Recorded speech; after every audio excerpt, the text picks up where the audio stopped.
He ran in Hitler's Olympics, survived a plane crash, floated 47 days in shark-infested waters, and endured 2 years of torture. But he never broke. This is the true story of Louis Zamperini, the man who refused to die, and the war hero the world might have forgotten. Louis grew up fighting, not in wars, but on the streets of Torrance, California. A troubled kid who turned into a track star. He ran his way to the 1936 Berlin Olympics. He didn't win, but his final lap was so fast, Hitler himself asked to meet him. Then came World War II. Louis became a bombardier in the US Air Force.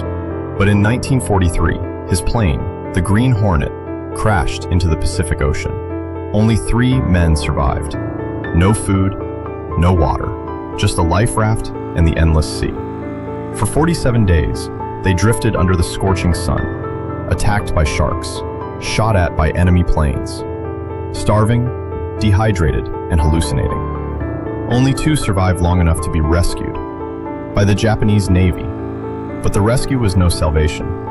Louis was thrown into a series of brutal prison camps. He was beaten daily, starved, and mocked.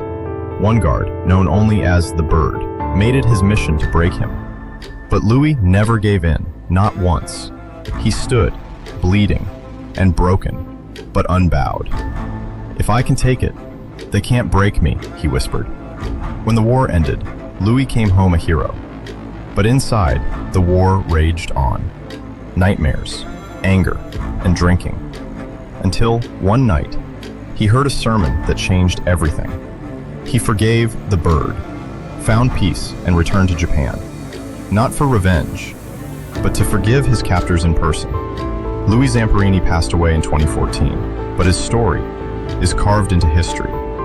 Not just for what he survived, but for how he chose to live after. Subscribe for more unbelievable true stories from inside the Vault of Secrets.